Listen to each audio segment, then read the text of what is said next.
Hello. Eto, magluluto naman kami ng ensiladang labanos. Kanina, nagluto ng pansit si Lester. Ngayon naman, yung ulam namin para mamayang hapon. Yung ensaladang labanos. Nakapagluto na ako minsan sa vlog ko nito.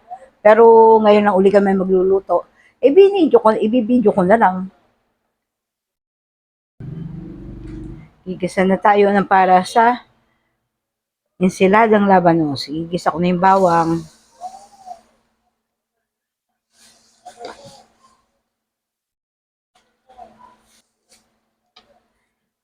Nakasangkuli ang apoy. Ay, ang bango-bango.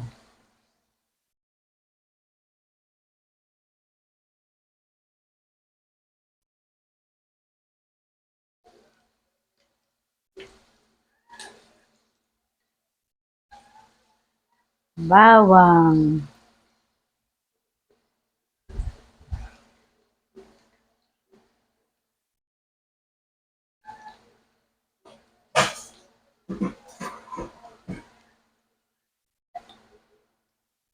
Lagay ko na rin ng sibuyas.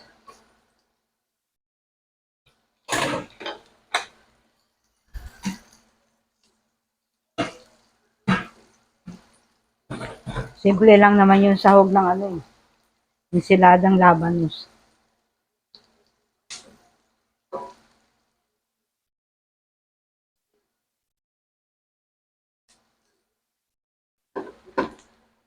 Lagay na rin natin ng baboy. Pork kasim po yun. Pork kasim.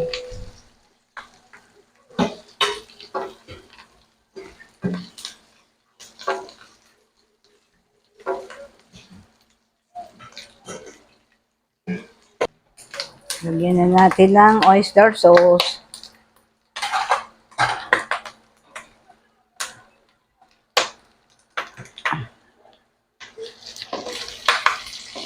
Hinaan ko yung apoy para hindi masyadong matalsik.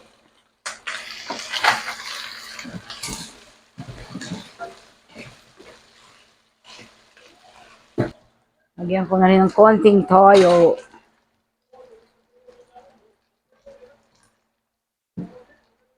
Toyo.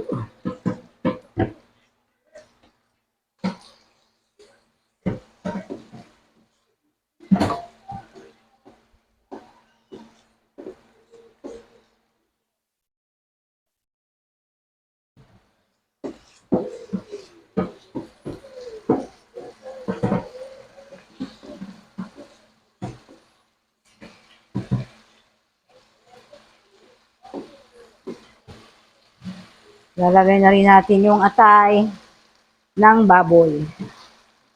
Yung iba laman loob na, katulad ng mga bituka, baga, or lapay, ganun. Kaya ako gusto ko atay lang.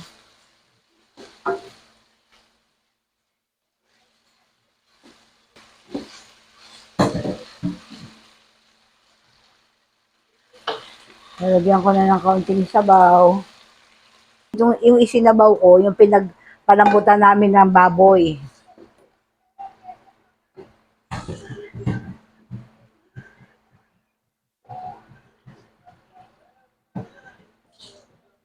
Takpan muna natin para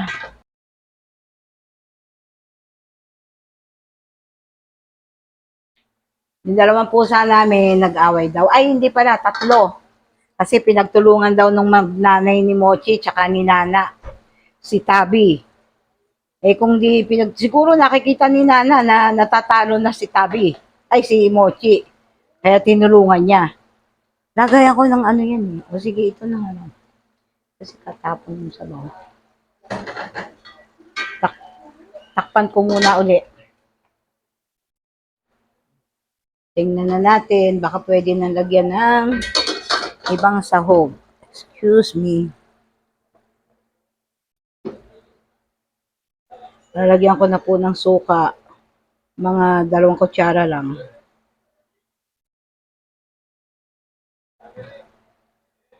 Pakuluin muna natin. At Pakukuloyin muna para hindi mahilaw yung suka. Takpan muna natin para madaling maluto ang suka.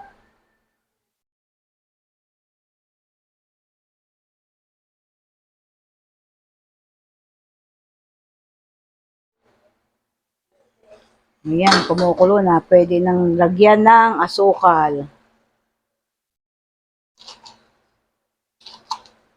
Tatlong taka lang po sa takalan namin. Ay, dagdagan. Masarap kasi medyo matamis. Kalahati lang nilagay ko.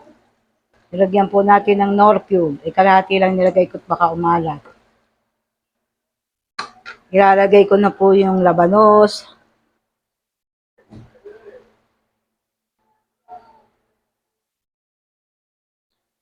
Ensiladang labanos.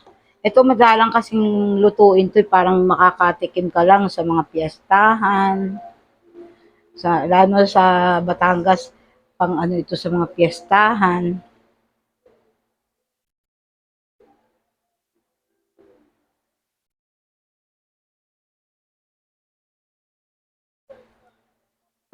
Ito yung aming uulamin mamayang hapon. Kasi ngayong tanghali, nagpansit lang kami.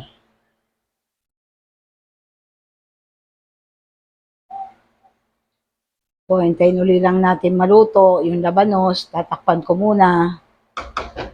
Ay, kabayo.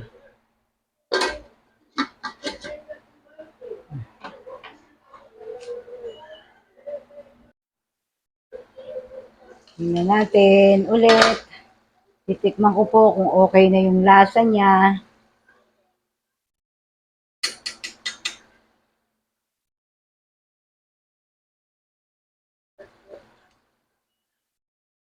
Yung tamis niya, medyo tama na. Pero yung suka, gusto ko kasi dito nag-aagaw yung asim at saka yung tamis.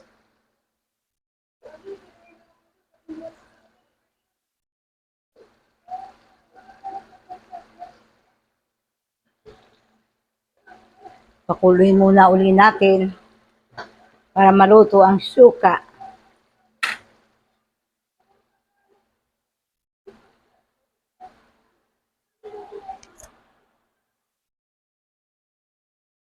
Ba't kaya ganun Pag kailangan pakukuluin para maluto yung suka. Pag hinalo kasi, nahihilaw na yung suka.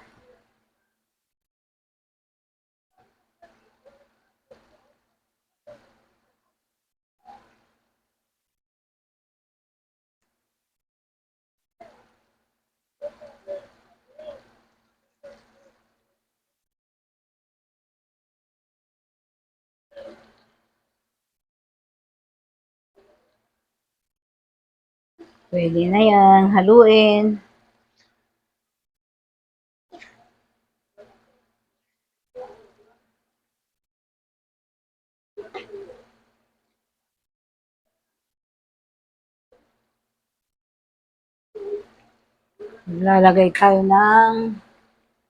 Maglalagay ako ng kaunting betchin.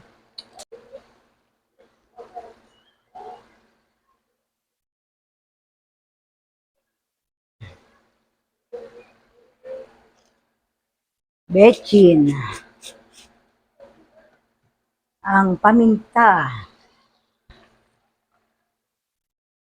Lagay tayo ng paminta.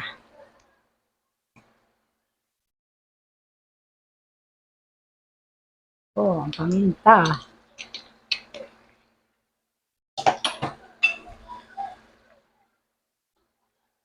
Halo-halo uli.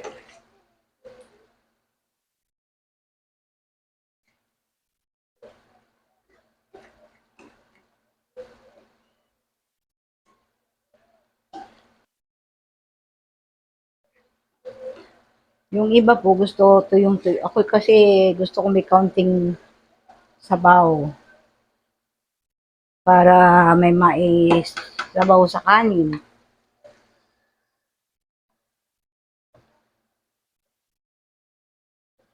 Tikman uli natin.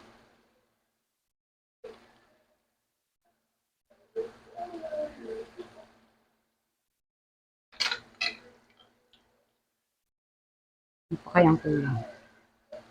Parang kulang pa po sa asim. Gusto ko maasim.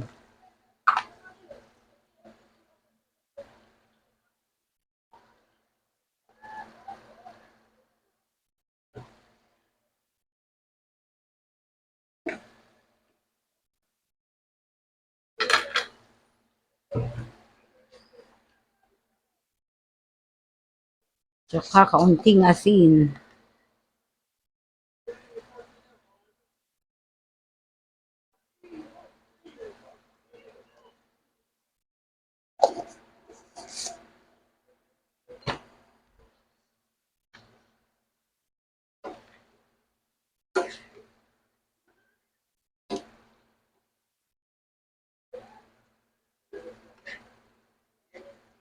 Yan po, luto na ang aming ulam mamayang hapon.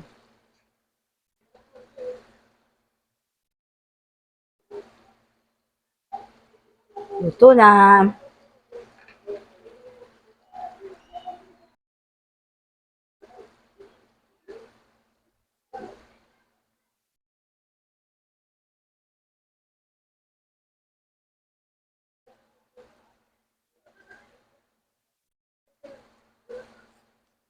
Kasi para bang iba yung pagtikim na may kasamang laman para matikman ng maayos. Palagay ko luto na ito, papatayin ko na. Papatayin ko na.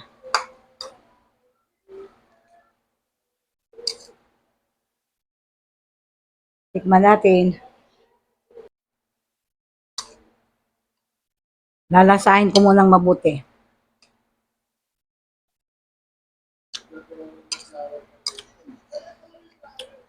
Sarap. Tama na po. Tama-tama lang yung asim, yung alat, tsaka yung tamis. Sige po, babay na kami.